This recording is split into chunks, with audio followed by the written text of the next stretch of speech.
Zepto Sky presents Voice Vibe Talk. नमस्कार। खास उमेर के हो त? उमेर क्यालेन्डरमा गन्ने सङ्ख्या हो कि उमेरको हुन त उमेरलाई विभिन्न प्रकारले हेरिन्छ भनिन्छ। Chronological order, biological age, chronological age, spiritual age विभिन्न किसिमले क्लासिफाइड गर्न सकिन्छ। अथवा कोही मान्छेको कपाल सेतो भयो नि त बुढो भइस है भन्ने चलन पनि छ। साँच्चै उमेर के हो? हाम्रो खानपान आहारले हाम्रो शरीरको लाई कस्तो सेपमा परिवर्तन गर्न सक्छ। भागवत गीतामा भनेको छ आत्मा न जन्मन्छ न मर्छ। त्यो हिसाबले हेऱ्यो भने शरीर त एउटा ट्रान्सफर मात्रै हुने कुरा हो। आज यसै विषयमा यसै विषयको सेरोफेरोमा कुरा गर्नको लागि हामीसँग हुनुहुन्छ असीम लम्साल। हुन त उहाँ इन्जिनियरिङ ब्याकग्राउन्डको विद्यार्थी अथवा प्रोफेसनल आइटी पर्सन हुनुहुन्छ। त्यो प्रविधिसँग अध्यात्मसँगै खानपिनको विविध कुराहरू पनि जोडौँला। र यति भन्दै आजको कार्यक्रममा स्वागत गर्न चाहन्छु असीमजी। हजुर किरणजी, हस्, यहाँलाई धेरै धेरै हार्दिक आभार छ। यसरी यहाँले यसको लागि बोलाउनु भयो, त्यसको लागि हार्दिक आभार फेरि पनि। हजुर, अघि मैले सुरुवातमा उमेरको कुरा गरेँ। हजुर, उमेरको कुरा गर्ने बित्तिकै जन्म मृत्युसँग जोडिन्छ। बाल्य अवस्था, किशोर अवस्था हुँदै बुढेली अवस्था, यी चिजहरू चाहिँ हाम्रो शरीरमा देखिने कुराहरू हुन्। तपाईँ जन्मिने रूपमा, जन्मको रूपमा, भौतिक रूपमा कहाँ जन्मिनुभयो? त्यो बाल्यकालबाट आजको पडकास्ट सुरु गरौँ। ए हजुर, हस्। म चाहिँ भौतिक रूपमा काठमाडौँमा जन्मेको। काठमाडौँमा प्रसुति गृह हस्पिटलमै जन्मेको म चाहिँ। त्यसपछि बसाइ नयाँ बानेश्वर, अनि त्यहीँदेखि नै अनि यहाँ अस्ट्रेलिया आउँदाखेरि 30 वर्षको उमेरमा चाहिँ यता माइग्रेट भइयो। अस्ट्रेलिया आउने प्लान चाहिँ कसरी गर्नुभयो? प्लान त त्यही पढाइकै लागि migration, skill migration plus study भनौँ न। ओके, कतिको खुसी हुनुहुन्छ अस्ट्रेलियाको लाइफ? अब यहाँको लाइफ त अब भनौँ न सबै अब डेभलपमेन्टको हिसाबमा होइन, एकदम राम्रो सुशासन भएको देश भनौँ न। यो जुन कुरा हामीलाई अहिले चाहिरहेको छ नेपालमा, त्यही कुरा चाहिँ हामीले यहाँ पाउँछौँ। यो सुशासन भएको कन्ट्रीमा बस्दाखेरि सबै कुराहरू सजिलो चाहिँ हुँदो रहेछ। आफूले चाहेअनुसारको हामीले गर्न पाउने, कुनै कुरामा अवरोधहरू नहुने, एकदम स्मुथ लाइफ हुने। त्यसले गर्दाखेरि मेरो विचारमा त्यो स्पिरिचुअल प्र्याक्टिस गर्नको लागि पनि यहाँ चाहिँ अझ मैले राम्रो सहज चाहिँ देखेको छु वातावरण। यहाँ चाहिँ आफ्नो लाइफ अनुसार चाहिँ प्लानिङ गर्न सजिलो हुने भएको हुनाले ठिक छ। हजुर, यहाँको लाइफ हजुरले अहिले अघि भनिहाल्नुभयो स्पिरिचुअल प्र्याक्टिसको लागि। हुन त नेपाललाई तपोभूमि भनेर हजुर भन्छौँ। नेपालमा छुट्टै ऊर्जा अनुभव म आफैले पनि गरेको छु होइन। त्यो भन्दै गर्दाखेरि हामी वेस्टर्न पार्ट अफ द वर्ल्डमा छौँ होइन। त्यसले चाहिँ सहज बनाउँछ भन्नुभयो हजुरले होइन। त्यो नेपाल पूर्वीय चिन्तनबाट हामी यहाँ बस्दै गर्दाखेरि नेपालमा अध्यात्मको यात्रा गर्न र यहाँ गर्नको त्यो फरक के छ? अथवा हुन त खास अध्यात्ममा डिफ्रेन्सिएटको कुरा त हुँदैन होइन। तपाईँ शरीरसँग अथवा भौतिक चिजसँग जोडिनुहुन्न। तपाईँ आत्मासँग, परमात्मासँग, मनलाई बुद्धिले कसरी बाँध्ने अथवा मनले बुद्धिलाई कसरी जित्न खोज्छ र बुद्धिले मनलाई कसरी जित्ने, यी कुराहरू, यस्तै कुराहरू हुन्छन्। त्यसको बारेमा थोरै कुरा गरौँ। हजुर, यो हामीले भूमिको त्यो कुराहरू पनि गर्छौँ होइन। यसमा के छ त भन्दाखेरि त्यो एउटा गर्ने एउटा पाटो छ, त्यो एउटा केही हामी त्यही भूमिमा बसेको हुनाले त्यो भूमि भनेको राम्रो, त्यहाँ ऊर्जा राम्रो छ यो भनेर हामीले सबै त्यो चाहिँ नि कस्तो भने आफ्नो बारेमा वकालत गरेको हो कि हामीले। त्यो चाहिँ नि त्यसो भन्दैमा त्यहाँ बाहेक अन्त बस्ने मान्छे के इन्लाइटेड नै हुँदैन नि त भन्ने कुरा हो कि। के हो भन्दाखेरि हामीले मेन कुरा चाहिँ नि बाहिरको त्यो वातावरणले सहयोग भन्ने कुरा अलिकति चाहिँ सहयोग हामीले गर्ने हो, क्याटलिस्टको काम चाहिँ गर्ने हो। तर चाहिँ नि मेन कुरा हामीले बुझ्ने भनेको आफ्नै मनलाई बुझ्ने हो। हाम्रै भित्रको चाहिँ नि इन्द्रियहरू जुन हाम्रो चलिरहेको छ, जुन हाम्रो मन चलिरहेको छ, यो मनको जुन चञ्चलता छ, यो कुरा नै बुझ्ने हो। यो कुरा बुझ्नको लागि त कुनै भूमि परिवेश केहीले पनि हामीलाई चाहिँ नि फरक पार्दैन कि। किन आफ्नो मन चाहिँ के भइरहेको छ, अहिले मैले के सोचिरहेको छु, मेरो मन कहाँ गइरहेको छ, म अहिले स्थिर प्रज्ञ भनेपछि म अहिले यहाँ प्रेजेन्ट मोमेन्टमा म छु कि छुइनँ होइन। त्यो सबै कुरा बुझ्नको लागि त ल्यान्डले, ऊर्जाले त केही फरक पर्दैन। हामीले अध्यात्म भनेको त सुरुमा त हामीले त्यहाँबाट स्टार्ट गर्ने हो, त्यो कुरा बुझ्ने हो नि त, आफैलाई बुझ्ने हो हामी त्यसले गर्दाखेरि अहिले चाहिँ नि मेरो माइन्डमा के आयो, यो त 1 सेकेन्डमा त कति चाहिँ नि हजारवटा विचारहरू आइरहेको छ मिनेटमा सेकेन्डमा होइन। त्यसमा चाहिँ हामीले चाहिँ आफैलाई चाहिँ बुझ्न सकेको छ कि छैन, हामी त्यसको प्रभावमा परिरहेछौँ क्या अहिले। इच एन्ड एभ्री मोमेन्टमा चाहिँ मेरो मनमा के विचार आइरहेछ, अब यसपछि मेरो के थट आउँछ, त्यसपछि मेरो के, त्यतिसम्म सूक्ष्ममा हामी जानुपर्छ कि वास्तवमा अध्यात्म भनेको त्यो कुरा पनि हो कि हो। त्यो कुरालाई त कुनै भूमि ल्यान्ड केहीले त हामीलाई त फरक पार्दैन, त्यो त आफ्नो कमजोरी हो नि। हामीले त्यो भनौँ त्यहाँ गयो भने हुन्छ भने त्यो हाम्रो कमजोरी हो कि त्यो। त्यसले गर्दाखेरि हामीले त्यहाँ हुन्छ होला भनेर माथि जाने, हिमालमा जाने, त्यो गर्ने, त्यो एउटा गर्न खोजिएको हो होइन। तर त्योभन्दा पनि प्र्याक्टिस त हामी जहाँ पनि एकदम हुलमा भिडमा जहाँ पनि गर्न सक्यौँ, त्यस्तो ठाउँमा पनि हामीले आफूलाई हेर्न सक्यौँ। हाम्रो यो इन्द्रियहरूको चाहिँ नि जुन भाव छ नि, त्यसको उसमा चाहिँ हामी इन्फ्लुएन्समा पर्न सकेनौँ। यहीँ बसेको छौँ, एकदम भिडभाडमा छौँ, आँखाले त देखिरहेको छ, कानले सुनिरहेको छ, तर हामी के भन्छ भने हाम्रो भित्रको चाहिँ नि त्यसलाई चाहिँ नि इन्द्रिय, बाहिरको इन्द्रियलाई कन्ट्रोल गर्ने भनेको हाम्रो मन हो। त्यो मनलाई चाहिँ हामीले कन्ट्रोल गर्न सकेनौँ भने अब हामी त्यही भिडमा त्यही उसमा जान्छौँ। अनि त्यो भएर चाहिँ हिमालमा गयो भने चाहिँ हुन्छ होला भनेर भन्यो। हिमालमा त केही नदेखिँदा त्यहाँ चाहिँ भएको जस्तो लाग्छ। त्यही कुरा फेरि हामी भिडमा आयौँ भने त फेरि हाम्रो इन्द्रिय त नहो, त्यो त फेरि चल्न थाल्छ नि हो। भनेपछि भित्रको इन्द्रियलाई कन्ट्रोल गर्ने भनेको भित्रको माइन्ड, भित्रको मन, त्यो मनको चञ्चलताको अवस्थालाई चाहिँ हामीले चाहिँ नि शान्त गर्न सक्यौँ भने एभ्रिवेयर वर्ल्डमा, संसारमा जहाँ बसे पनि, अध्यात्म जहाँ बसे पनि हामी साधना गर्न सक्छौँ। त्यही भएर यही ठाउँ भन्ने चाहिँदैन, अलिकति क्याटलिस्टको हिसाबले, त्यो ऊर्जाको हिसाबले केही कुरा हेल्प गर्ला होइन, त्यति मात्रै हो।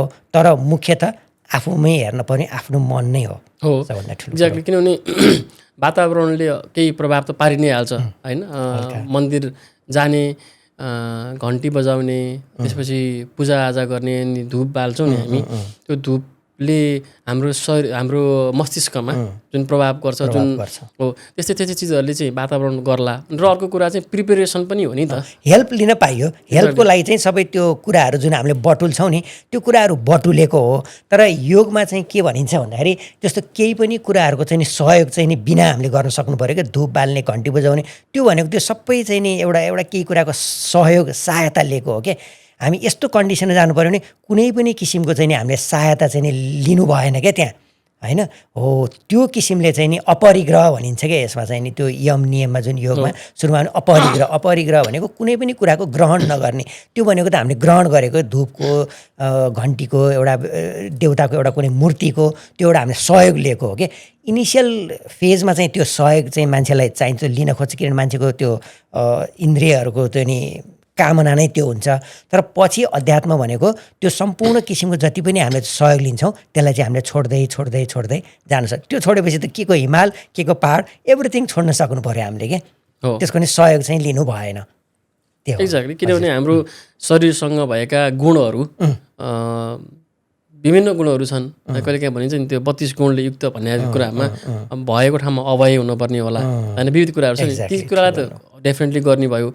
तर हजुरले भन्नुभयो जस्तो जब मनसँग र इन्द्रियसँग कन्ट्रोल गर्न सकिन्छ, ट्रेन्ड हुन्छ, त्यसपछि त अरू त सजिलो भइहाल्छ होइन। त्यो भन्दै गर्दाखेरि अब अघि थोरै हजुरले जोड्नु पनि भयो, हिमालमा जाँदाखेरि अथवा अलिक एकान्तमा जाँदाखेरि होइन सहयोग हुन्छ भन्ने कुरामा, फेरि व्यावहारिक जीवनमा त फर्किनु पऱ्यो, ब्याक टु वर्क त आउनु पऱ्यो, भनेपछि त्यही हुलमिलमा आउनु पऱ्यो, त्यही भिडभाडमा आउनु पऱ्यो होइन।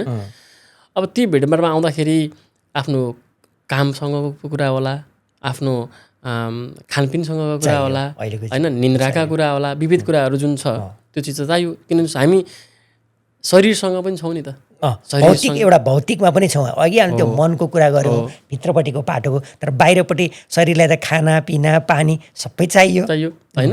त्यो पाटो पनि कुरा गरौँ, किन त्यो चिज चाहिँ भिजिबल छ, असाध्यै भिजिबल छ नि त होइन। जुन कुरामा हामी एक्चुअल अहिले बाँचिरहेको छौँ, एक्ज्याक्टली, यसलाई हामी अहिले छोडेर जान सक्ने स्थिति छैन। र यही स्थितिमा पनि हामी कसरी ऊर्जावान भन्ने, कसरी तपाईँले होइन एजको कुरा गर्नुभयो, 100 वर्षसम्म चाहिँ यस्तै गरी चाहिँ हेल्दी कसरी हामीले जिउने, त्यो पाटो चाहिँ अलिक प्र्याक्टिकल हुन्छ मान्छे। एक्ज्याक्टली होइन, त्यही हामी त्यो सेरोफेरोमा भित्र छिरौँ अब। हजुर हुन्छ।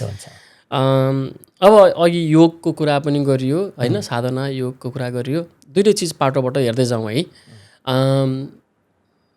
एक छाक खाने योगी, 2 छाक खाने भोगी र 3 छाक खाने रोगी भन्ने ऋषिमुनिहरूको समयमा त्यो चिजहरू भाष्य पनि थियो छ होइन। साँच्चै नै हाम्रो खानपानले हामीलाई कसरी डिराइभ गर्छ, साँच्चै नै योगी हुनको लागि अथवा योगीहरूले खाने एक साग मात्रै हो कि होइन। र आजको दिनमा चाहिँ इन्टरमिटेन्ट फास्टिङको प्रयोग पनि भइरहेको छ होइन। अब हाम्रोमा चाहिँ उपवासको अब एकादशीको व्रतदेखि चाहिँ यो धार्मिक हिसाबले है, फेरि धार्मिक हिसाबले भनौँ अथवा सांस्कृतिक हिसाबले भनौँ होइन, त्यो चाहिँ त्यो 15 दिनको फास्टिङ अथवा एक हप्ताको फास्टिङ अथवा देवी देवताको नाममा गरिने फास्टिङहरू, भगवानको नाममा गरिने फास्टिङहरूले पनि त्यो चाहिँ उपवासको प्र्याक्टिस त गरिरहेको थियौँ हामी होइन। साँच्ची नै यो फास्टिङ गर्ने कतिको राम्रो छ व्यावहारिक रूपमा र आध्यात्मिक रूपमा? हजुर, यसमा ओभरअलमा के भनिन्छ भन्दाखेरि हाम्रो शास्त्रले पनि भने जीवेमा शरद शतम भन्ने हाम्रो छ। यो भनेको 100 इयर्ससम्म चाहिँ हामी चाहिँ नि बाँच्नुपर्छ है भन्दाखेरि त्यो छ। तर अहिलेको चाहिँ नि मोडर्न लाइफस्टाइलमा कसरी 100 इयर्स त अब अहिले हाम्रो यो मोडर्न मेडिसिन प्लस यो हस्पिटल जति पनि छ त्यसले हामीलाई बचाइदिन्छ। 100 इयर्ससम्म त्यसरी बाँच्नु केही पनि अहिले गाह्रो कुरा छैन। तर के हाम्रो लाइफ हामीले अर्थपूर्ण तरिकाले बाँचिरहेको छौँ त? त्यो बढी भ्यालु राख्छ क्या, भ्यालु होइन।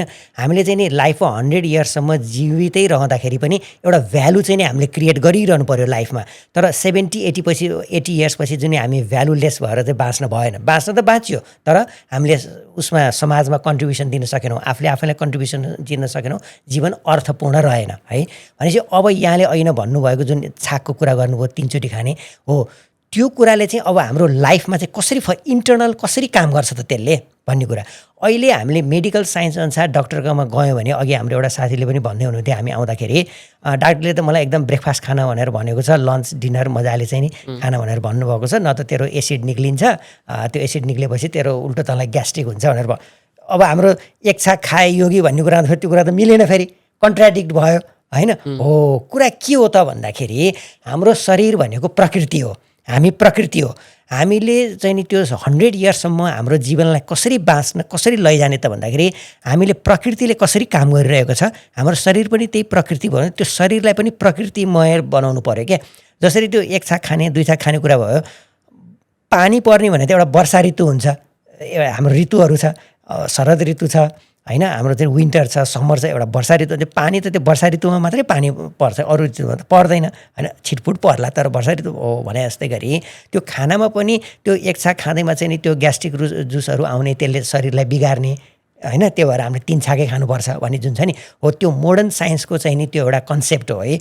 तर हाम्रो योगिक कन्सेप्ट भने प्रकृतिसँगै बाँच्ने। प्रकृतिले के भन्छ, जतिखेर भोक लाग्यो त्यतिखेर खाने, जतिखेर प्यास लाग्यो त्यतिखेर पानी खाने भन्छ। अनि अर्को कुरा के हुन्छ भने अग्निको कुरा आउँछ कि अब 3 छाक खाँदा के हुन्छ, 1 छाक र 2 छाक खाँदा के हुन्छ। अब हामी त्यसको चाहिँ भित्री पाटोमा जाउँ है। के हुन्छ भन्दाखेरि हामीलाई यता आयुर्वेदको तिरबाट हेर्दा हामी त्यसलाई अग्नि भन्छौँ, यतापट्टि मोडर्न साइन्सको हिसाबमा हेर्दा त्यसलाई मेटाबोलिजम भन्छौँ कि हाम्रो शरीरमा जति धेरै हामी मेटाबोलिकल्ली एक्टिभ भयो नि त्यति हाम्रो एज चाहिँ नि फास्ट, हामी एजिङ हुन्छौँ।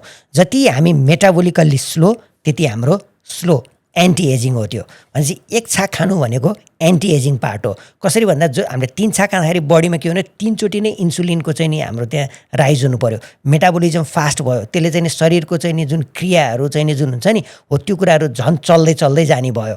शरीरले के भयो, रेस्ट पाएन। जुन अहिले तपाईँले फास्टिङ पनि भन्नु, फास्टिङ भनेको कम्प्लिटली त्यसलाई हामीले रेस्ट दिन खोजेको हो कि त्यो रेस्ट पाएन, त्यसले खालि आफ्नो त्यो काममा आउँछ, पचाउँछ, खायो, टोइलेट गर्यो, खालि त्यो काममा मात्रै लगायो। त्यो पेटको चाहिँ जुन हाम्रो इन्टेलिजेन्स छ नि, हरेक कुराको हाम्रो त्यो इन्टेलिजेन्स, गट सिस्टमको कुरा, त्यो गट सिस्टमको चाहिँ नि जुन त्यसको इन्टेलिजेन्सले हामीले चाहिँ खाने र फाल्नेमा मात्रै लगायौँ। त्यसमा चाहिँ हामीले रिपेयर र रिवायरको रिसेटको उसमा लगाएनौँ होइन। त्यो 1 छाक खाइदिँदाखेरि के हुन्छ भन्दाखेरि जुन हाम्रो त्यो अग्नि चाहिँ जुन हाम्रो चाहिँ जति पनि जठर अग्नि चाहिँ आउनु पर्ने हो त्यो एकचोटि मात्रै आउँछ, अथवा 2 चोटि खाना 2 चोटि मात्रै अग्नि आयो होइन। बाँकी टाइम चाहिँ के भयो त भन्दाखेरि त्यसले रिपेयरको मोडमा गयो। त्यो इभन इन्सुलिन पनि के भने हाई त्यो खाइरहँदाखेरि त्यो इन्सुलिनको चाहिँ नि एक्टिभिटी भइरहने भयो। त्यो प्यानक्रियाजको पनि एउटा हद हुन्छ, लिमिट हुन्छ होइन। त्यसले गर्दा अनि अर्को कुरा चाहिँ हाम्रो एज अनुसार पनि हामीले कति खाने, एज हुँदै गएपछि त्यो इन्सुलिनको पनि प्रभाव कम हुँदै जान्छ, पचाउने पनि कम हुँदै जान्छ। त्यसले गर्दा अझ एज हुँदै गए त झन् अझ हामीले छाक घटाउनुपर्छ। अझ 3 भनिन्छ नि के अरे म उमेरमा त यति खान्थेँ भन्छ भन्ने हुन्छ नि होइन। हो भनेपछि त उमेर हुँदै गएपछि त झन् अझ कम गर्दै जानु पऱ्यो। अनि त्यो 1 छाक खाँदाखेरि के हुन्छ भने हाम्रो शरीरमा एकचोटि इन्सुलिनको स्पाइक भयो, त्यो बेलामा जति पनि खाँदाखेरि कस्तो नि एकचोटि खाने तर अथवा दुईचोटि खाने एकदम अर्थपूर्ण तरिकाले मिनिङफुल चिज खाने। तर त्यो कुरा चाहिँ नि के हुनु पर्यो भन्दाखेरि मेडिकल साइन्समा चाहिँ we are what we eat भनेर भनिन्छ, तर यता अध्यात्ममा आयुर्वेदले चाहिँ के भन्छ भन्दा we are what we digest. इट त हामी जे पनि तर त्यो कुरालाई डाइजेस्ट गर्न सक्नु पऱ्यो। हाम्रो जुन त्यो अग्नि अथवा जुन हाम्रो त्यो पाचन चाहिँ जुन रस छ त्यसले चाहिँ पचाउन सक्नु पऱ्यो कि। त्यो 2-3 चोटि खाँदाखेरि के हुन्छ त्यो चाहिँ पाचन चाहिँ नि त्यो कमजोर भएर आइदिन्छ कि, त्यसको त एउटा क्यापेसिटी हुन्छ नि। 3-4 चोटि खाँदा त्यो आउँछ त्यो चाहिँ कमजोर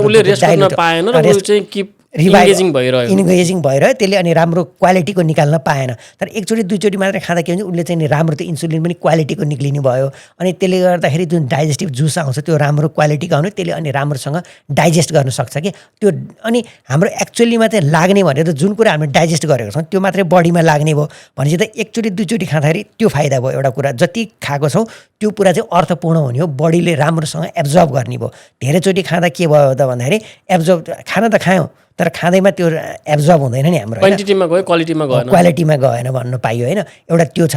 अनि अर्को कुरा चाहिँ नि त्यो 1 चोटि खाँदाखेरि अथवा 2 चोटि खाँदाखेरि के भन्दाखेरि जस्तो फर इक्जाम्पल हामीले त्यो इन्टरमिडिएन्ट फास्टिङको कुरामा बिहान 11 बजीतिर खाने, बेलुका 4-5 बजीतिर खाने, सूर्योदयभन्दा पहिले खाने। जुन बेलामा चाहिँ आयुर्वेदले के भन्छ भन्दाखेरि अग्नि त्यो चाहिँ नि घामको अनुसार भनिन्छ कि अब सूर्योदयको चाहिँ अलि बढी चाहिँ 11-12 बजीदेखि चाहिँ अलि बढी सूर्य हुन थाल्छ, त्यो बेला हाम्रो जुन जठर अग्नि पनि एकदम प्रदीप्त हुन्छ, त्यो पचाउन सक्ने डाइजेस्ट गर्न सक्ने भनेर भनिन्छ होइन। जब चाहिँ नि हाम्रो सूर्यास्त हुन्छ त्यो पनि अब उसले पनि विश्राम चाहन्छ। हाम्रो यो शरीर जुन मैले भने प्रकृति भन्छ, त्यो प्रकृतिको त्यो सर्केडियन रिदम भन्ने साइकल त्यो अनुसार हामी चल्नु पऱ्यो कि। त्यो अनुसार चल्दा पनि सूर्यास्त हुनुभन्दा पहिले हामीले खाइसक्यौँ भने के भन्दाखेरि त्यो राम्रोसँग शरीरमा फेरि त्यसले लाग्ने भयो होइन, राम्रोसँग पच्ने भयो भनेपछि त त्यो प्रकृति। अब अनि ऋषिमुनिहरूले के गर्यो, 1 छाक भनेको सूर्यको चाहिँ नि सबैभन्दा हाई कुनै बेला हुन्छ नि 12-1 बजी हुन्छ, त्यो बेलामा बडीले राम्रोसँग डाइजेस्ट खाने भयो, मजाले त्यो बेलामा खाइदिने, त्यतिले हाम्रो शरीरलाई पुग्यो। अनि बडीले के माइन्डमा के सिग्नल जान्छ भन्दाखेरि यसलाई त त्यही बेलामा खाना आउँछ है भनेपछि उसले जुन त्यो डाइजेस्टिभ जुस निकाल्ने जुन हुन्छ त्यही टाइममा मात्रै निकाल्छ क्या उसले, त्यो टाइममा निकाल्छ, त्यही टाइममा उसले 1 चोटि दियो मिनिङफुल खायो पुग्यो मान्छेलाई। अनि बाँकी टाइम उसले बडीले के गर्छ त भन्दा त्यसपछि जुन त्यो रेस्ट पिरियड हुन्छ नि फ्याट बर्निङ पनि गर्छ उसलाई। मान्छेलाई त अहिले पातलो हुनु छ, वेट लस गर्नु छ, फ्याट बर्निङ पनि गर्यो, रिपेयर एन्ड मेन्टेनेन्सको लागि पनि हामीले टाइम दियौँ, गट माइक्रोबायोमले पनि रिएडजस्ट हुन पायो होइन। अनि त्यो भएपछि कस्तो हुने, अनि बडी त एजलेस बडी एजलेस माइन्ड जुन हामीले कुरा गऱ्यौँ 100 इयर्ससम्म चाहिँ त्यसरी जाने भयो क्या जुन तपाईँले। त्यही भएर 1 छाकको कुरा त्यो हो, इन्टरमिडिएन्ट फास्टिङ गर्दाखेरि त्यही बडीले रिपेयर गर्ने भयो, रिसेट गर्ने भयो। त्यो त इन एडिसन यसमै पनि किन सुन्तला जाडो महिनामा फल्छ त? एक्ज्याक्टली होइन, सिजनल। किनभने प्रकृतिले तिमीलाई त्यही कुरा दिएको छ भन्न खोजेको हो नि त, त्यो बेलामा त्यो खाऊ भने हो नि त। तर अब हामी अब फ्रिजिङ गर्ने चलन छ होइन, आँप जाडो महिनामा खान्छौँ, सुन्तला गर्मी महिना खाइरहेको हुन्छौँ होइन।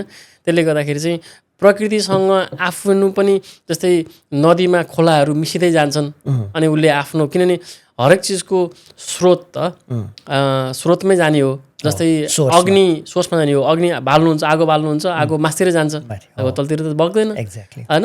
माथि हिमालबाट बगेको पानी तल झर्छ नि, किनभने उसको स्रोत जहाँ हो त्यहीँ जानुपर्ने हो। त्यही भएर हामी पनि प्रकृतिसँग त जानु पऱ्यो नि होइन, प्रकृतिसँग। त्यही भएर मैले भन्ने गर्छु खानपिनकै कुरामा पनि सकेसम्म जाडो महिनामा फलेको सुन्तला त चिसो छ नि त, जाडो महिना नखाने भन्ने चलन छ, तर खजर खानु पऱ्यो। बडीलाई त रेडी गर्न खोजिरहेछ नि त उसले, प्रकृतिले रेडी गर्न खोजिरहेछ। तिमी अब यो कुरा जस्तै हामी शिवरात्रिमा त्यो ध्वनि सोनी लगाउँछौँ नि, त्यसले चाहिँ अब प्रिपेयर गर्न खोजेको तिम्रो जाडो महिना चाहिँ एन्डिङ हुँदैछ, तिमी गर्मी महिना जाँदैछौ है, त्यो रापमा तापमा बसेर चाहिँ यो चिजहरू त छ नि। यसमा आयुर्वेदमा चाहिँ रिजनल र सिजनल भनेर भनिन्छ कि आफ्नै रिजन अनुसारको खाने, सिजन अनुसारको खानु। त्यही अनुसारको बडीमा पनि के हुन्छ भन्दाखेरि यो जुन वात पित्त कफ भन्ने हुन्छ हाम्रो आयुर्वेद अनुसार, अनि त्यो सिजन अनुसार त्यो कुराहरू बढ्दै जान्छ कि जस्तो अब गर्मी लाग्न पित्त बढ्दै जान्छ, पित्तलाई समन हुने कुराहरू फल्छ बाहिर प्रकृतिमा अनि त्यो कुरा खानाले त्यो पित्तलाई चाहिँ त्यो बढिरहेको चाहिँ नि पित्तलाई चाहिँ उसले कम गरिदिन्छ क्या। त्यसरी चाहिँ नि प्रकृतिमा फलफुल अथवा खानेकुराहरू तयार भइरहेको हुन्छ, अनि त्यही अनुसारले चाहिँ नि हामीले चाहिँ नि ठ्याक्क खाइदिएपछि यो अनि बिरामी परिँदैन, नत्र त्यही प्रकृतिको अनुसार गएर अनि फेरि बिरामी परिन्छ। तपाईँले भने जस्तै कोल्ड स्टोरमा राखेको होइन 12 महिना 12 चिज पाइन्छ। त्यो भएपछि हाम्रो कस्तो भने जनावरहरूमा चाहिँ त्यो इन्टेलिजेन्स हुन्छ, के खानुपर्छ के खानु उनीहरूले थाहा, उनीहरूले ठ्याक्कै त्यो छानेर खान्छ। त्यही भएर उनीहरू जनावर के हुन्छ, जङ्गलमा बस्ने जनावर जन्मिन्छ, आफ्नो उमेर कति हुन्छ त्यो उमेर पुगेपछि उनीहरू ढाक्राको मर्छ, न उनीहरूलाई कुनै रोग लाग्छ न हस्पिटल जानुपर्छ, केही पनि हुँदैन। तर हामी मान्छेमा इन्टेलिजेन्स छ भन्छौँ, तर हामीमा त्यो कुरा छैन, थाहा छैन। अनि हामीले जे पाउँछौँ जे देख्छौँ त्यो कुरा लिएपछि अनि हामीलाई रोग लाग्ने त्यो कुराहरू त्यो मात्रै भएन, यतिसम्म कि इन्स्ट्यान्ट पाउने कुराहरूमा बढी शरीरलाई गरी हालिसक्यौँ हामीले।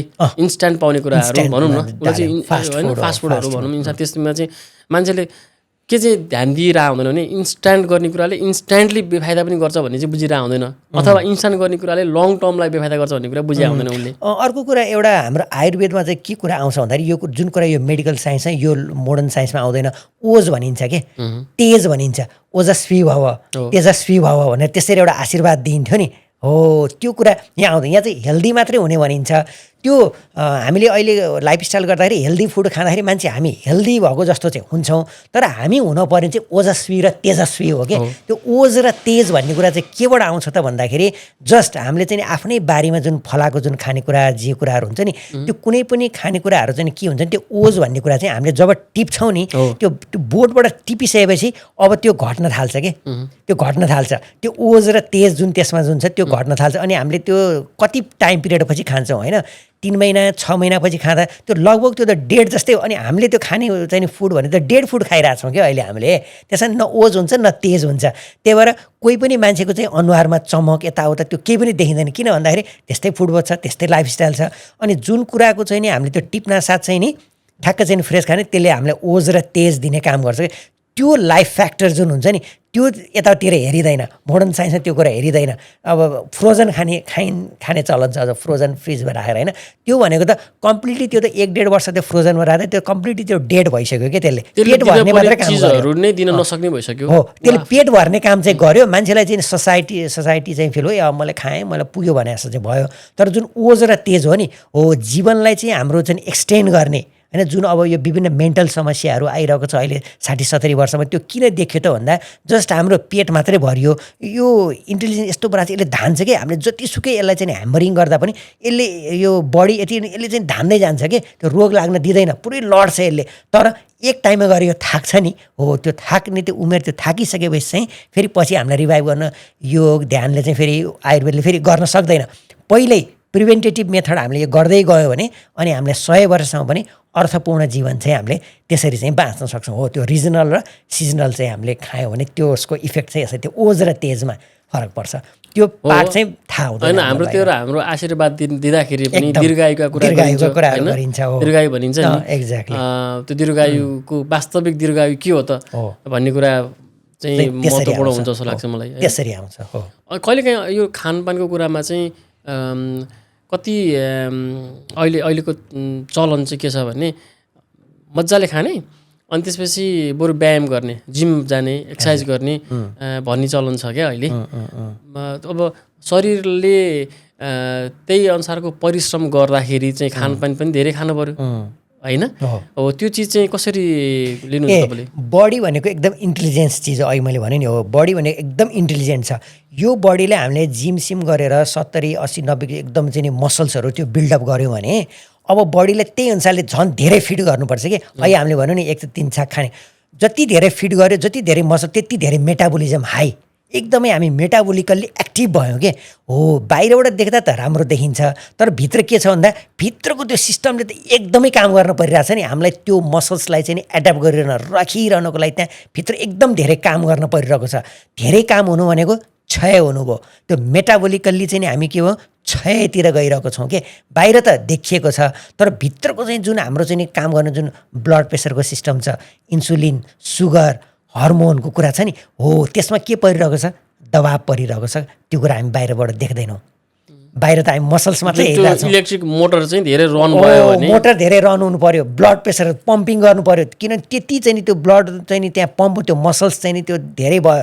हाम्रो हार्ट त बढ्दैन, मसल्स पो बढेछ त, हार्ट त हाम्रो बढेको छैन, साइज त्यही हो, लिभरको साइज त त्यही छ, लङ्सको साइज पनि त्यही छ, ओली मसल्स र उहरू मात्रै बढ्ने भयो। अब के भयो भने सिस्टममा के बोटल नेक भयो अब हेर्नु है, त्यहाँ बोटल नेक क्रिएट भयो। अरू पार्ट पूर्वज हाम्रो त्यही छ, हर्मोनल सिस्टम त्यही छ, ब्लड सर्कुलेसन त्यही छ, अरू कुरा अब त्यहाँ बढ्यो है। अब शरीरले त त्यो कुरा धान्नको लागि त्यहाँ दौडिनु पऱ्यो नि। हो त्यसले चाहिँ नि एकछिन देख्दाखेरि त्यो राम्रो छ, तर त्यो कुराले के गर्छ, मृत्यु चाहिँ नि चाँडै नै निम्त्याउँछ। हामी अझ चाँडै नै रोगी भयो, किनभने भित्र हामी मेटाबोलिकली विक बनाउँछ क्या त्यो कुराले। बाहिर हेर्दा त हामी स्ट्रङ हुन्छौँ, हेर्दाखेरि यो कुरा कन्ट्रोभर्सियल देखिन्छ। तर हामीले यता योग आयुर्वेदको कुरा र मोडर्न साइन्सको कुरा दुइटैले लाने हो भने चाहिँ नि मोडर्न साइन्सले यो कुरा पत्ता लगाउनै बाँकी छ कि, अझै आउनै बाँकी छ यो कुरा। अनि अर्को कुरा प्रकृति हुन्छ मान्छेको।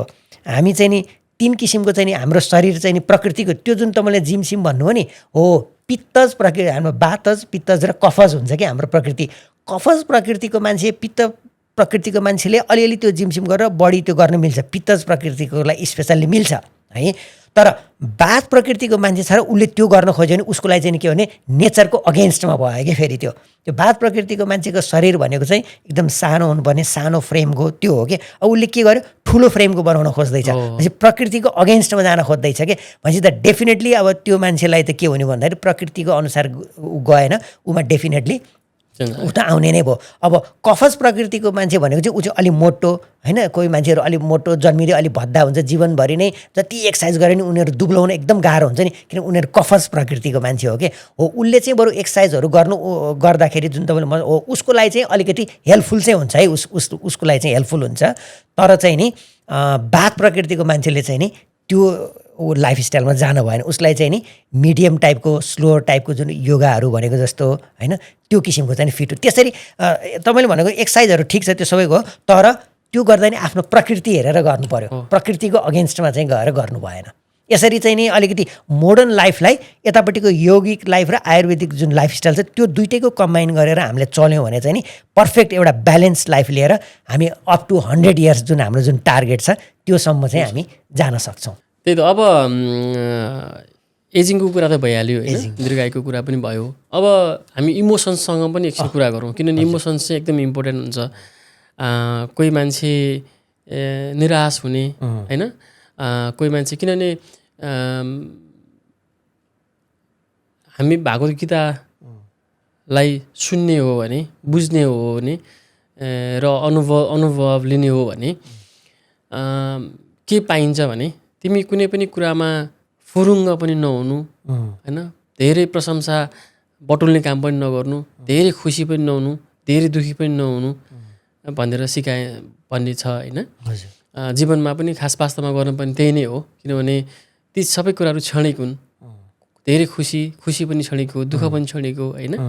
तर मान्छेहरूले त्यो कुरालाई नबुझेर अथवा बुझ्न नचाहेर चाहिँ मलाई एकदम स्ट्रेस भयो, मलाई एकदमै म स्ट्रेस्ड भयो, खालि स्ट्रेस भयो भने मलाई एकदमै तनावको ओडलाई प्रयोग गरिहाल्ने होइन।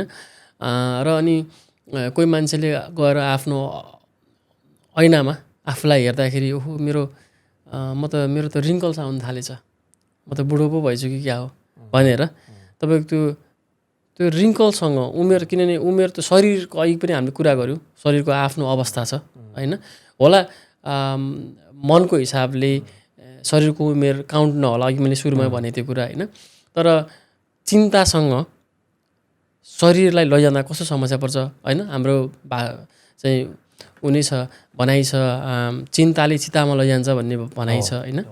त्यो चिन्ता कहिलेकाहीँ त चिन्ता आवश्यक पनि होला, किनभने चिन्तन गर्नुपर्छ पनि भनिन्छ होइन। चिन्तन चाहिँ आवश्यकता छ, चिन्ता चाहिँ होइन। त्यही त नि, त्यो चिन्तन र चिन्ता, त्यो चिन्ताले तपाईँको फेसमा, जस्तै अघि मैले भने फेसमा देखिने इमोसन्सहरू होइन, मुडहरू जुन छ नि त्यसको बारेमा जाउँ न। हस् हजुर हो ल।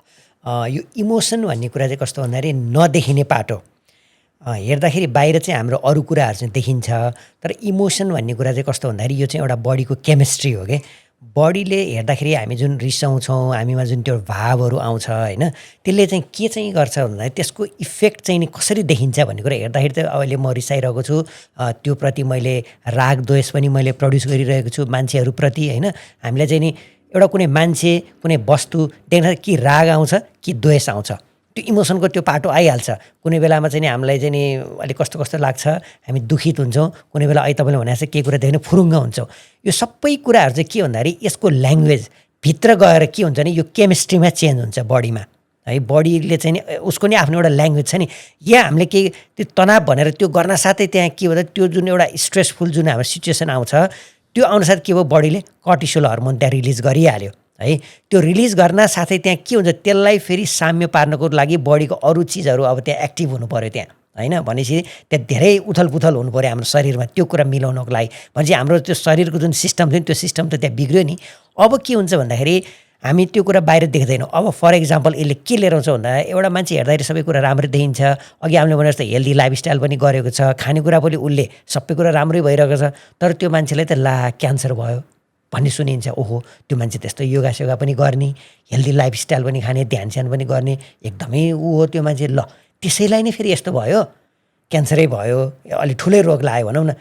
भनेपछि त यस्तोले त पनि केही हुँदो रहेछ आखिरी भन्ने जनमानसमा त्यो पर्न जान्छ हो। तर नदेखिने पाटो भनेको इमोसन्स। तपाईँले एकदमै राइट पोइन्टमा आउनुभयो कि अब त्यो इमोसन्स चाहिँ नि के भयो, अहिले मैले भने त्यो कुरा त त्यही बाहिरबाट चाहिँ नि त्यो कुरा त भित्र त्यो केमिकलमा चेन्ज भइरहेको छ। त्यो energy can neither be created nor destroyed. त्यो डिस्ट्रोइड हुँदैन। जुन इमोसन तपाईँले ल्याउनु भयो त्यो त डिस्ट्रोय भएर जाँदैन। त्यो कुरा के हुन्छ भन्दाखेरि हाम्रो शरीरमा गएर स्टोरेज हुने ठाउँ छ शरीरमा, त्यसको चाहिँ नि एरियाजहरू छन्। त्यही भएर जस्तो हार्टलाई चाहिँ हामीले त्यो इमोसनको चाहिँ एउटा केन्द्र भन्छौँ हो। त्यो हाम्रो यो शरीर अन्नमय शरीर मात्रै होइन, अन्नमय कोष, प्राणमय कोष, मनोमय कोष छ हाम्रो हो। त्यो कोषमा गएर चाहिँ नि अब के हुन्छ भन्दाखेरि इमोसन्सहरू चाहिँ त्यहाँ गएर स्टोर्ड हुन्छ कि। अनि त्यसले चाहिँ अब त्यो स्टोर हुँदा अनि त तलपट्टि चाहिँ एउटा चाहिँ हाम्रो सोयास मसल्स भन्ने छ। त्यो हिप रिजनमा चाहिँ सोयास मसल्स भन्ने हुन्छ। त्यो भनेको चाहिँ नि इमोसनल ब्यागेज भनेर अहिले त्यसलाई चाहिँ मोडर्न साइन्सले पनि पत्ता लगाइसकेको छ। के हुन्छ त्यहाँ गएर चाहिँ नि हाम्रो इमोसन्सहरू जति सबै त्यहाँ गएर स्टोर्ड हुन्छ। जति पनि हामीले अहिले प्रड्युस गरिरहेको छौँ, राग, द्वेष, मनपर्ने, मन नपर्ने, रिस, जति पनि हामी अहिले जीवनमा जति पनि त्यहाँ रिसाएको थियौँ, खुसी भएको थियौँ, त्यो एभ्रिथिङ इज स्टोर्ड भइरहेछ है त्यहाँ। अब के हुन्छ, बाँध पनि त त्यो पानी गर्दा गर्दा एक दिन त्यो बाँध फुट्छ नि हो। अब हामीलाई चाहिँ ठुलो रोग लाग्नु, मान्छे सबै हेल्दी खाइरहेको छ, योग पनि गरिरहेको छ, तर त्यो मान्छेलाई एउटा ठुलो रोग लाग्छ कि। त्यो के हो त भन्दाखेरि त्यो इमोसन चाहिँ स्टोरेज हुँदा हुँदा हुँदा हुँदा के हुन्छ अरे त्यसले एउटा ट्युमर भन्न जान्छ। हेर्नु कसरी भन्छ त त्यो ट्युमर भनेपछि त्यहाँनिर जुन त्यो इमोसनल जुन एउटा त्यो ब्यागेज जुन मैले त्यो कलेक्सन भइरहेको छ नि हो, त्यो चाहिँ नि मनोमय कोषमा चाहिँ नि कलेक्सन भएको त्यो चिज चाहिँ नि आउँछ अन्नमय कोष। फिजिकल बडीमा चाहिँ नि देखा पर्न थाल्छ। तल त 10 इयर्स 20 इयर्स लाग्छ, तर फिजिकल रूपमा चाहिँ अब त्यो के को रूपमा त्यसले एउटा रूप लिन थाल्छ। कसैलाई क्यान्सर लिन्छ, कसैलाई केही ब्लकेज हुन थाल्छ, कसैलाई के हुन्छ है हो। त्यो कुरा चाहिँ अब के कस्तो यतापट्टि अब त्यो बिस्तारै बिस्तारै एउटा ट्युमरको रूपमा फर्म हुन थाल्छ। अर्को कुरा कस्तो छ भने हाम्रो बडीमा चाहिँ त्यो लिम्फेटिक सिस्टम छ, लिम्फेटिक नोडहरू छ, जसले चाहिँ नि त्यो शरीरलाई चलायमान गर्नुपर्छ। अनि त्यहाँ चाहिँ नि त्यो नोड्सहरू हुन्छ है। अब के हुन्छ भन्दाखेरि त्यो नोडमा पनि त्यो जुन त्यो ब्लकेजहरू जुन हो नि, त्यो जुन चिन्ता गऱ्यौँ इमोसन्सहरू, त्यसले त्यहाँ पनि ब्लकेज क्रिएट गर्दै गर्दै गर्दै जान्छ। त्यो जाम भइदिन्छ। त्यो जाम भएपछि के भन्दाखेरि बडीको चाहिँ नि बाहिर त्यो एउटा ड्रेनेज सिस्टम हो कि, त्यसले राम्रोसँग आउटपुट ड्रेनेज फाल्न पाएन। त्यसले फोहोर व्यवस्थापन सिस्टम बाहिर फोहोर फाल्न नपाएपछि के हुन्छ, भित्रभित्र के भन्यो त्यो कुहियो, कन्टामिनेट हुने हो। अब त्यसले के नि त्यसैको क्यान्सर पैदा गर्छ क्या। भनेपछि बाहिर हेर्दा त्यो मान्छे त हेल्दी नै खाएको छ, एक्सर्साइज पनि गरिरहेको छ, तर त्यसले के अरे सूक्ष्म रूपमा त त्यो इमोसन्सहरू त त्यो मान्छेले जीवनमा धेरै लिएको छ नि हो। त्योबाट नै अब रोग पैदा भइदिन्छ। हेर्नु इमोसन्सको चाहिँ त्यो हुन्छ नदेखिने पाटो, तर त्यसले ठुलो कुराहरू निम्ताउँछ हो। अब त्यसलाई चाहिँ हामीले के गर्नु पऱ्यो भन्दाखेरि इमोसन्स भनेको सबै कुरा केबाट लिएर आइरहेको छ भने जुन हाम्रो पञ्च इन्द्रियबाटै होइन। भनेपछि यो पञ्च इन्द्रियकोलाई चाहिँ नि कन्ट्रोललाई चाहिँ योगमा चाहिँ प्रत्याहार भनिन्छ कि। चाहिँ यो सेन्सरी सिस्टमलाई चाहिँ हामीले के गर्ने, त्यो देखेको छौँ त्यसलाई चाहिँ हामीले तटस्थ भाव हुनु त भइसक्यो। त्यो जे हुनु तपाईँलाई स्ट्रेस आउने त्यो जुन सबैले दियो नि, यो भनेको एउटा प्रकृति हो होइन। अब मैले तपाईँलाई सधैँ गाली गर्छु, पेल्छु भने अब यो प्रकृति हो भनेर तपाईँले चाहिँ नि त्यो जुन त्यसलाई चाहिँ तपाईँले भित्र रूपमा एब्जर्भ गर्नु भएन। म प्रति तपाईँले राग र द्वेष चाहिँ नि तपाईँले भाव ल्याउनु भएन। जति जति मैले तपाईँलाई दुःख दिइरहेको छु त्यसमा चाहिँ तपाईँले म प्रति जति जति द्वेष लिएर आइरहनु भएको छ नि, त्यो सबैले तपाईँलाई नै हार्म गरिरहेको छ। त्यो द्वेष के भइरहेको छ, कलेक्सन भएर गइरहेको छ क्या हो। यो कुरा हामीले बुझ्यौँ। यसले चाहिँ त्यस्तो किसिमको चाहिँ रोग निम्ताउँछ है। यो बडीमा चाहिँ स्टोर भएर बस्दो रहेछ कि हाम्रो इच एन्ड एभ्री इमोसन्स भन्ने कुरा हामीले थाहा पायौँ भने अब हामीलाई जे जस्तो लाइफमा सिचुएसन आउँछ त्यसलाई जस्ट समभावले हेर्ने। जस्ट आउँछ त्यसलाई जान दिने। म भन्ने जुन हामीले लिएर बसेको छौँ नि, यो सबै कुरा केले बिगाऱ्यो भन्दा यो त म हो नि, यसले त मलाई भन्यो, मैले चोट पर्यो, मलाई आएको टेन्सन, मलाई यसले यस्तो भन्यो, म यस्तोबाट गुज्रिनु पर्यो। जुन अहिले हामीले मृत्युको जुन बोधको पनि कुरा गऱ्यौँ नि, हो त्यो कुराले नि यो कुरा सिकाउँछ क्या। त्यो मृत्युबोधको कुरा भनेको म हो कि जब हामीले आफूलाई यो म भन्ने कुराबाट जब हटाउँछौँ नि, यो त मलाई भनेको त होइन। अब उसले जुन लियो त्यो कुरा त्यो ब्रह्माण्डमा गयो, मैले भित्र पस्न दिनँ, त्यसलाई एब्जर्भ गर्ने कि त्यसलाई चाहिँ त्यतैपट्टि। अब त्यो कुरा मैले लिने भने के हुन्छ, तपाईँले मलाई गाली गर्नुभयो, त्यो कुरा मैले लिने भने के हुन्छ त भन्दाखेरि त्यतै फर्केर जान्छ त्यो कुरा होइन हो। भनेपछि आफूले अब एब्जर्भ नगर्ने, त्यस्तो कुनै पनि जीवनमा आउने परिस्थितिहरूलाई आफूले एब्जर्भ नगर्ने। जुन रिस उठेर राग त्यो त मैले मेरो भाव किन मैले अब त्यो व्यक्त गर्ने, मैले त्यहाँ कुरा त्यो व्यक्त गर्न साथै त्यहाँ केही कुरा प्रड्युस भइसक्यो, हाम्रो यहाँ सिस्टमले काम गरिसक्यो, त्यो आउन नदिने, जस समभावमा रहने। कुनै कुरा आउँदा रियाक्सन पनि नदिने, कुनै कुरा आएपछि आफूलाई प्रतिक्रिया पनि छैन, जस समभावमा।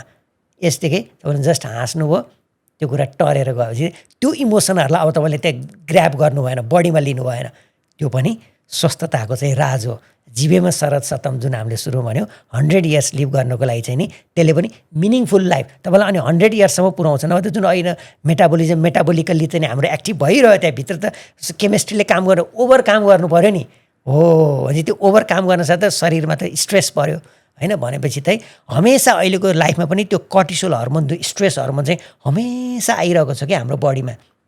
यो चाहिँ नि सिम्प्याथेटिक ड्राइभ भनिन्छ क्या हामीले यता मोडर्न साइन्समा। भनेपछि हामीलाई केमा राख्नु पऱ्यो, प्यारासिम्प्याथेटिक मोडमा राख्नु पऱ्यो, हामी रेस्ट एन्ड रिसेट मोडमा राख्नु पऱ्यो। त्यसको लागि कुनै पनि तपाईँलाई त्यस्तो किसिमको परिस्थिति आयो भने लामो गहिरो श्वास, त्यो भयो भने तपाईँको जति जुन श्वास चाहिँ तपाईँ घटाउँदै जानुहुन्छ, तपाईँ त्यो मेटाबोलिकल्ली तपाईँ स्लो हुँदै जानुहुन्छ, रेस्ट एन्ड रिसेट मोडमा जानुहुन्छ। त्यसले चाहिँ नि यदि इनकेस तपाईँको जीवनमा परिहाल्यो, किनभने हामी त सहन सक्ने क्यापेसिटीको भइसकेका छैनौँ नि मान्छेहरू होइन। आयो भने just long deep inhale and deep exhale गरिदिनु, तपाईँ अटोमेटिकली प्यारासिम्प्याथेटिक मोडमा जानुभयो। त्यो जुन आएको जुन त्यस्तो कुराहरू छ नि, त्यसले हामीलाई इफेक्ट गर्दैन। यसरी चाहिँ हामीले लिनु पऱ्यो इमोसन्स। यो चाहिँ अब आफूलाई ट्रेन गर्ने कुरा भयो होइन।